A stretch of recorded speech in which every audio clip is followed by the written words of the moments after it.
بسم اللہ الرحمن الرحیم۔ السلام علیکم ناظرین، آپ پس منظر ٹی وی دیکھ رہے ہیں۔ ناظرین، بھارت نے پاکستان کے نقش قدم پر چلنے کا فیصلہ کر لیا ہے۔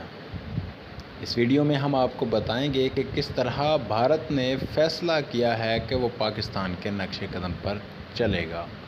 ناظرین، آپ کو یاد ہوگا کہ فروری میں جب پاکستان نے بھارتی فضائیہ کا ایک طیارہ مار گرایا تھا تو بھارت کی افواج کو پریس کانفرنس کے لیے اپنے اسپیشل آفیسرز بھیجنا پڑے تھے۔ اس کی وجہ یہ تھی کہ بھارت کا اسپیشل کوئی پی آر نہیں ہے، جس طرح پاکستان کا انٹر سروس پبلک ریلیشنز ایک مکمل شعبہ ہے جو فوج کا شعبہ تعلقات عامہ کہلاتا ہے۔ اس کے ذریعے پاکستانی فوج میڈیا کے ساتھ انٹر کنیکٹڈ ہوتی ہے۔ اب اس کے بعد اطلاعات آئی تھی کہ بھارت اپنے پی آر کا شعبہ بنانے جا رہا ہے، جو کہ اس نے پاکستان کی تقلید کی تھی۔ اب بھارت نے ایک بار پھر پاکستان کے نقش قدم پر چلنے کا فیصلہ کیا ہے اور اب ان کے ہاں پاکستان کی طرز کا بھارتی اعلیٰ تعلیمی کمیشن، جسے پاکستان میں ہائر ایجوکیشن کمیشن کہا جاتا ہے، قائم کر لیا گیا ہے، جو کہ بھارتی جامعاتی گرانٹ کمیشن کی جگہ کام کرے گا۔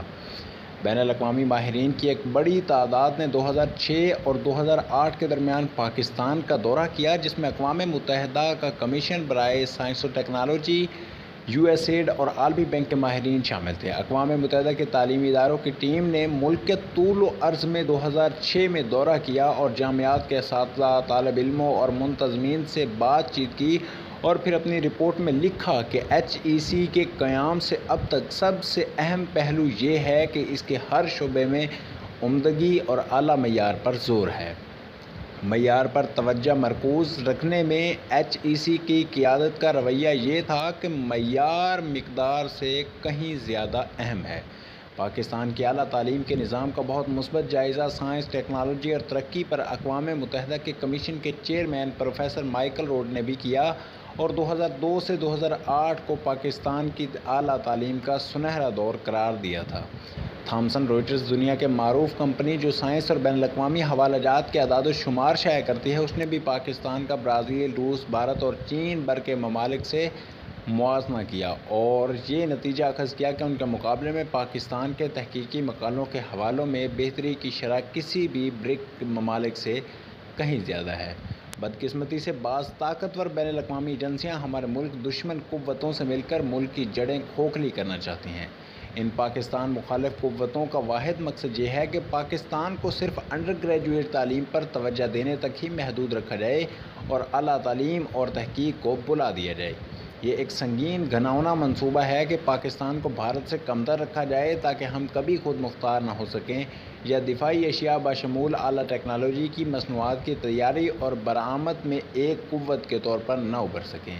اعلیٰ تعلیمی کمیشن کے افسران کو اس منصوبے کو کامیاب نہیں ہونا دینا چاہیے۔ یہ پریشان کن بات ہے کہ HEC نے حال ہی میں کئی پروگرام بند کر دیے ہیں، جو کہ یہ ہیں: نمبر 1، تازہ ترین PhD ڈگری محصول کنندگان کے لیے ابتدائی تحقیقی گرانٹ پروگرام۔ نمبر 2، سائنسی آلات کی مرمت اور بحالی کے لیے گرانٹس۔ نمبر 3، سائنسی ساز و سامان تک رسائی کا پروگرام۔ نمبر 4، تحقیقی سفری گرانٹ برائے جامعاتی فیکلٹی اور طلباء۔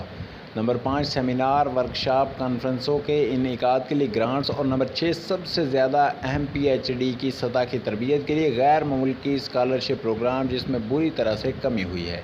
یہ اقدامات اعلیٰ تعلیم کے لیے بہت مضر ہیں اور کسی گھناؤنی سازش کا ثبوت ہیں۔ موجودہ فیکلٹی ممبران سہولتوں کی کمی، تحقیقاتی فنڈز اور سائنسی ساز و سامان تک رسائی کے حصول کی وجہ سے مایوسی کا شکار ہیں، جبکہ اعلیٰ تعلیمی ادارے تباہ کیے جا رہے ہیں۔ اس لیے بہت سے اساتذہ پاکستان چھوڑنے پر مجبور ہو گئے ہیں۔ HEC کی طرف سے صرف انڈر گریجویٹ تعلیم پر زیادہ توجہ مرکوز کرنے پر زور دیا جا رہا ہے، جبکہ انڈر گریجویٹ اور پوسٹ گریجویٹ پروگرام دونوں اہم ہیں اور HEC کو دونوں پر زور دینا چاہیے۔ اس سلسلے میں وزیر اعظم صاحب کو خط بھی لکھا گیا، جس کے نتیجے میں HEC نے ان پروگراموں کے بند ہونے سے صاف انکار کیا ہے، لیکن حقیقت کچھ اور ہے اور جامعات کے اساتذہ کو اس سچ کا پتہ ہے اور HEC کی ویب سائٹ میں بھی یہ حقیقت واضح تھی، جسے چھپانے کی کوشش کی جا رہی ہے۔ اب یہ ہماری حکومت کی ذمہ داری ہے کہ وہ اس صورتحال سے نمٹنے کے لیے اعلیٰ تعلیمی نظام کو بحال کرے، کیونکہ کسی بھی ملک کو تباہ کرنے کا بہترین طریقہ ہے کہ اس کے ملک کا تعلیمی نظام تباہ کر دیا جائے۔ ہمیں یقین ہے کہ ہماری موجودہ قیادت وطن اور علم دوستی کا ثبوت دیتے ہوئے اس باب میں مثبت اقدامات